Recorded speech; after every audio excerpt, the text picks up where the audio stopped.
हमारे आर के helium channel पे आपका स्वागत है। अगर आपको हमारा ये वीडियो जरा सा भी पसंद आता है तो हमारे चैनल को जरूर सब्सक्राइब करना और बेल आइकॉन को ऑन पे जरूर प्रेस करना। एक बार बुद्ध एक गांव से गुजर रहे थे, लेकिन उस गांव में लोगों के बीच गौतम बुद्ध को लेकर गलत धारणा थी, जिस कारण वो बुद्ध को अपना दुश्मन मानते थे। जब उस गांव में बुद्ध आए तो गांव वाले उन्हें बहुत भला बुरा कहने लगे और बधुआएं देने लगे, लेकिन इसके बावजूद भी बुद्ध गांव वालों की बात शांति से और मुस्कुराकर चुपचाप सुनते रहे।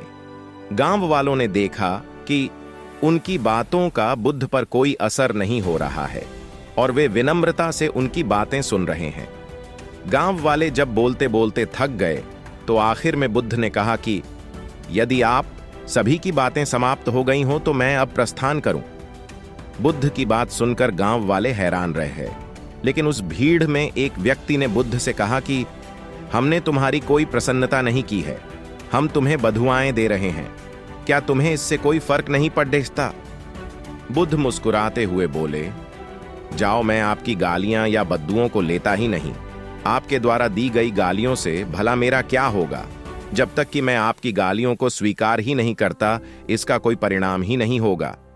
जानते हैं, कुछ दिन पहले एक व्यक्ति ने मुझे बहुत सारे उपहार दिए, लेकिन मैंने उसे लेने से मना कर दिया। जब मैं लूंगा ही नहीं तो कोई मुझे कैसे दे पाएगा? बुद्ध ने पूछा, बताइए, अगर मैंने उपहार नहीं लिया तो उपहार देने वाले व्यक्ति ने क्या किया होगा? भीड़ में से किसी ने कहा, व्यक्ति ने अपने उपहार को अपने पास रख लिया होगा। बुद्ध ने कहा, मुझे आप सब पर इसलिए दया आती है क्योंकि मैं आपकी इन गालियों को लेने में असमर्थ हूं और आपकी ये गालियां आपके पास ही रह जाएंगी। भगवान गौतम बुद्ध के जीवन से जुड़ी इस कहानी से यह सीख मिलती है कि हम अक्सर अपने दुखों का कारण दूसरों को समझते हैं, लेकिन असल में यह हम पर ही निर्भर करता है कि हम वास्तव में क्या लेना चाहते हैं, खुशी या गम, उदासी या मुस्कान। यकीन मानिए, ये छोटी सी कहानी जीवन में एक बददहा बदलाव ला सकती है। इसलिए कहा जाता है कि बुद्ध के विचार आपका जीवन बदल सकते हैं।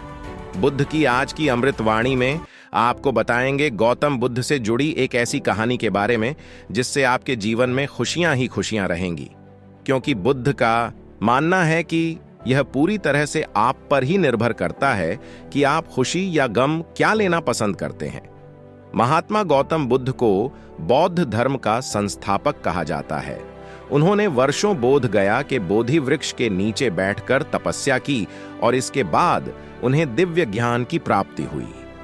बुद्ध ने अपने विचारों और उपदेशों से पूरे संसार को शांति और अहिंसा का मार्ग दिखाया।